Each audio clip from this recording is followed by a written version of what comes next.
Welcome back to another episode of Dreams, Sovereignty, and Wise Women Ways. My name is Marisa Goudy, and as ever, I'm sitting down with Pearl Gregor, the author of I, the Woman Planted the Tree, A Journey Through Dreams to the Feminine. I have written The Sovereignty Knot, A Woman's Way to Freedom, Power, Love, and Magic. In this episode, we're dropping you right in the center of a conversation. We're discussing Brigid, that goddess and saint of Ireland who has meant so much to both Pearl and myself, and so much to the divine feminine tradition across the globe. She really is a universal figure, and she takes us right into the heart of the matter. And I think the woman who becomes sovereign and realizes who she is, Mhm. and lives her life according to her own inner purpose as best she can, Right. and goes about finding out what is my purpose. And that sense that Brigid herself is a sovereignty goddess, which means that she herself is the land. She is the agrarian. Like and she's also the three worlds, if we think of the lower, the middle, and the upper worlds in that cosmology. And that sense of her saying, I am woman, is her saying, I am earth, I am birth, I am nurturing principle, I am that, field of consciousness from which all grows. And I am death. Yes. Part we don't, yes. we so often and so easily leave out, because without death and the death mother, we and that's a lot on my mind in this last few weeks as I deal with some very interesting things, not death in the physical sense, but death of ideas.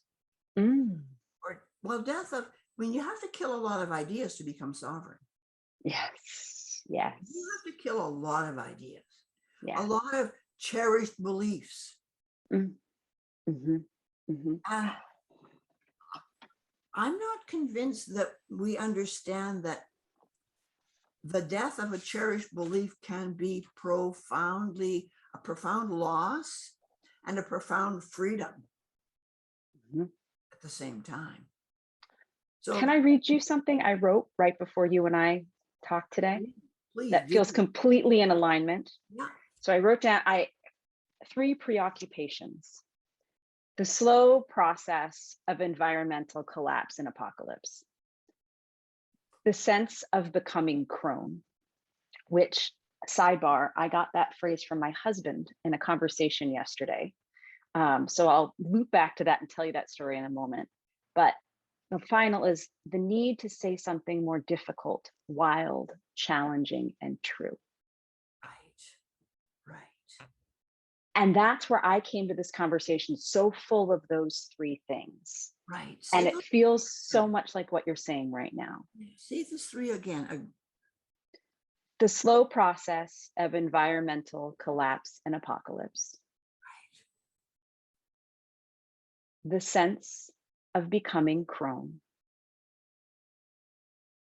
And the need to say something more difficult, wild, challenging, and true.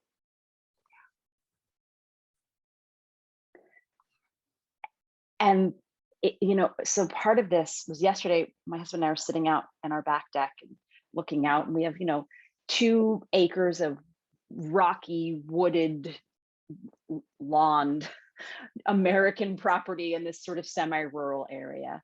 And it's the kind of thing where we were talking about if as they say, the proverbial shit hits the fan and things really are shifting over our lifetimes, we see less ease coming. There is less going to the grocery store for whatever it is that we desire from anywhere around the world. How do we think about becoming more self-sufficient? Because we're in one of these few places right now, it seems like around the globe, where right now the summer is a little funky, but none of the weather is truly inhospitable. Not the fires, not the floods, just this sense of a little extra cool, a little extra warm, But sitting in this space of saying, wow, we feel deeply fortunate in this moment. There could be a hurricane coming in 2 weeks that could change everything again. But we're talking more about how we've been in this house for 13 years. We just celebrated the anniversary of being in this home. And how over this time, our relationship with this land has really shifted such that, right now it's all for me in flowers. I'm planting and breaking new beds and breaking my back in the process.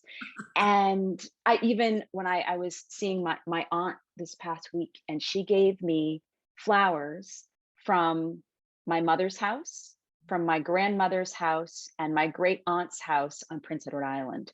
So these two homes, and my mother and grandmother's houses are no longer in our family. So that land is inaccessible to us. And of course, Canada is inaccessible to me as an American. And all three of those women have passed on. And she gave me those plants. And I am, doing everything I can to help them find a new home here. But all this is to say, mentioning this to my husband and how important that was. And he looked at me and he said, well, this is all part of you becoming Crone, isn't it? It's part of this new part of your life. And it was just that, and I'm like, and I correct, like, I think you mean wise woman. And I noticed that was interesting correction I made, because there's a little part of me that says, I'm not quite ready for Crone. And yet he gave me those words. And also he's one of my readers, so he knew the languaging. But what a gift it was for him to see me in that light and say, right, you don't have to be with the kids every minute. You can go out and tend the land. How do we do our next chapter of life as we're looking at this slow process of the world coming apart at the edges? The world coming apart at the edges is going to need a whole lot of Crone wisdom. Yes. It is going to need, and perhaps the earth is croning. What if this is part of not the apocalypse, but what if it is part of the evolution, just like a normal evolution of time and development in the planet? And I love your phrase of Crone seeing the land. I don't have the exact phraseology, but the land can be cared for and is cared for by the Crone, because that's the wise woman. Right. That's the Kaliach of Celtic tradition. She was the creator in many stories. And it's interesting how Crone, the word Crone, doesn't quite sit well with the modern woman. And yet, one of my favorite books out of the past was a magazine called Crone Chronicles. And it's disappeared. And I only have like one or two magazines left in the house somewhere. But the stories of the Crone, and it was not women who turned the Crone into the witch with a broom flying around. Right. It was the patriarchy.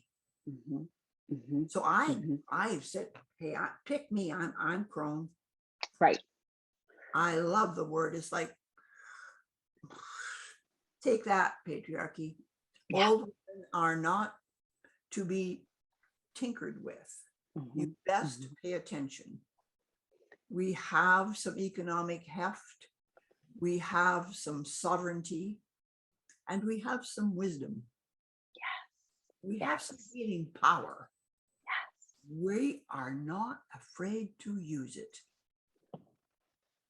And so why am I afraid to step into it?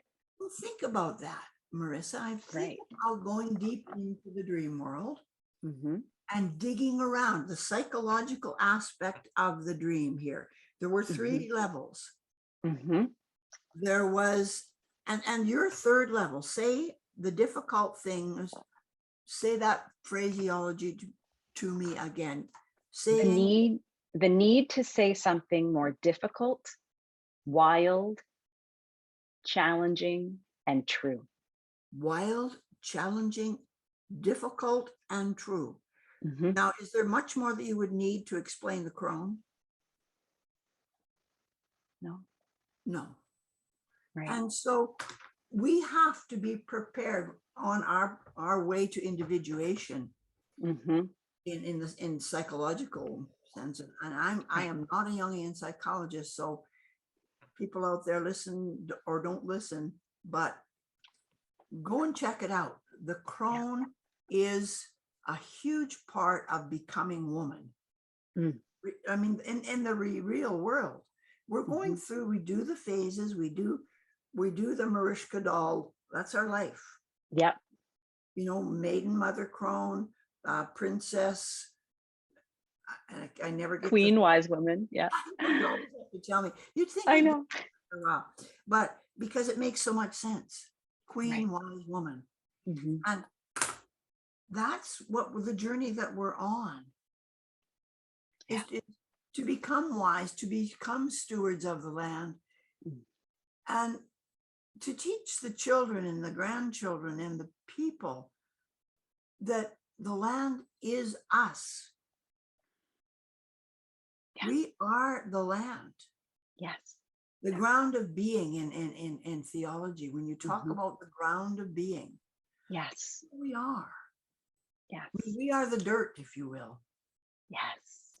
Yes. And you people who talk about the soil as though it were a thing, I'm going, Right. oh my gosh, we don't get it. Mm-hmm. I mean, have you ever read the book called The Earth Without Us? No. Oh, Oh. woo. I can tell you, the premise of that book is that all the humans disappear one day at noon, all the humans. Mm. And it doesn't take the earth very long to just regenerate herself. Right. She really doesn't need us Right. at Oh. all. We Right. are totally an unnecessary appendage. Right. And not a really noisy, bothersome one. Well, you know what that brings to mind? And that's, I think of that concept of stewardship, and that's a very biblical, patriarchal statement. And then the other word that, in light of what you had just said, and that the fact that I used apocalypse in what I had been thinking about, and now I am really challenging myself around that idea, because that again is a patriarchal concept that's given to us by everything from the Bible to action movies, that says we're all going to end with the book of Revelations and that is just the way it's going to be. Do you know that book, On the Beach, that from like the novel from the 70s, 60s? Neville Shute, love that book. Neil Shute. Read that when I was 12. Oh my. So this is, I'm a kid in like 1991 reading about nuclear annihilation. The images from that book, the guy in the race car, I mean, forever in my mind. But I realized that became one of those my founding mythologies of the stories I found on my parents' bookshelves. But we're here as part, you said yourself, and I forget your exact languaging, part of this process is to undo those truths that Neil Shute was not actually the prophet. He just was somebody who helped form a consciousness at that time, and my consciousness when I wasn't even a teenager yet. Yeah, you were at that age. When things impact us so much at the age of 12. Yeah, that is the age. I mean, Jesus in the temple, leaving his mother behind, and she was not happy. They went looking for him, and she basically, I can see her say, "How dare you? Where were you? Don't you do that again." Quite delightful. And he goes, because sometimes the Blessed Mother is just Ma. Ma is just saying, "Come on, hon, what up?" You tell us when you're right. But he is about his father's business, or so the Bible says. Now, what does that mean? He is about, and you were 12, you're reading Neville Shute, I think, give me the date. You were 12 in 1992? 1991, 1992. And I was teaching Neville Shute on the beach with grade 11 classes in 77, 76. Wow. We were reading, I had some of the best classes. The book called Future Shock. I don't know that one. Oh my gosh. Who wrote, I think Leon Ursus. It was a great, powerful book. around all the change that was coming in the world. He wasn't into apocalypse, but he was Right. definitely into the computerization of the world, so many things that have happened. Future shock. Wow. Just sidebar coincidence. If it is Leon Uris who wrote that, he also wrote Trinity, which was one of the first books about Ireland that I read to follow up on that whole Tom Cruise Far and Away problem that I had at the same age. So, because you cannot make any of this up, it's of course all in the same It is ecosystem all and the same cauldron. I mean, I read Trinity. I loved Trinity. It Hmm. explained so much history to me. Hmm. Because we hear things in the news, but it's a pinpoint of the whole story. It just doesn't. It's just nowhere near the story. Right. Right. It's just a small smidge. But Future Shock, I'd have to go and check. I'm probably still on my bookshelves. Right. But those were all linked, and it goes back to the lady. It goes back to Mother Mary, to Inanna, to Brigid. Yeah. I can see people coming down my driveway on a Saturday morning, and my husband and I are out trimming the hedge. Mm. And this car pulls up, and Bill looks at me and he says, "Oh," what mumbles to himself, "and you deal with them," because he knows it's going to be folks with the pamphlets and everything. And then three folks jump out of the car and they say, "Good morning," and I say, "Good morning." And of course, the pop immediately goes to apocalypse. Mm. "Aren't you worried about the state of the world?" And I go, "No, I'm not actually." "You're not?" "Wow, like you should be." "Well, no, I have a promise from Mother Mary." Mother Mary told everybody, told the world in Fatima and in the 40s that mankind would not end the world. That's mankind doesn't have that kind of power. So that I'm not worried a bit about the end of the world. "You believe in that, woman?" And they're going in the car. And Bill looks at me and laughs, and he says, "Well, that's one way." It had never occurred to me, because the lady is not popular in some groups. We know that the Protestant Reformation did away with the Mother Mary symbolism, or tried to. It goes underground, and the lady reinvents herself over and over and over. And I love one sentence from The Way of the Rose about how we handle how she handles things. I had to read this to my girlfriend last night. It is, "Our Lady is nothing if not wily, and more than a little bit subversive.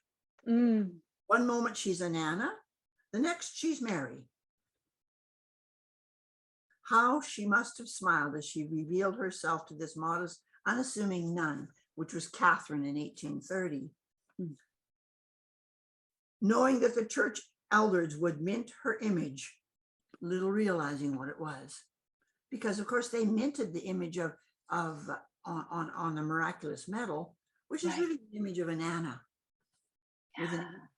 or could be an image of it. You can see all the books of Inanna have pretty much the same front cover, very similar front cover. And the one is called The Lady, just called The Lady and something or other. The rest, I don't remember the rest of the title. But it never ceases to amaze me how the lady got wiped out from patriarchal culture. They did their level best to eradicate. And she just keeps popping up, because you can't kill the earth. There's no such thing as apocalypse. Man just may think he has all that power, and he can do a hell of a lot of damage. But the earth without us, perhaps, is just the perfect metaphor. Or I can see the earth. She's totally beautiful. She's stunning. Greens and blues and all the colors. You look out on your land. I look out on my land, out my window, and we actually got a little bit of rain on Saturday afternoon, about a half an inch. And it turned everything back green, at least for a couple of days. We are drought stricken up here. Right. My hay fields had a little less than half of the bale count this year. Wow. A little Wow. less. Wow. You know, But what so we've learned, but again, there'll be a new cycle, and there'll be a new, whether it's a new weather front or a new season that comes through, because there's no such thing as apocalypse, there is no such thing. which seems like the perfect place for us to end today. It does seem like a perfect place to stop this morning. Yeah. Thank you, Pearl, What a delightful conversation. as ever.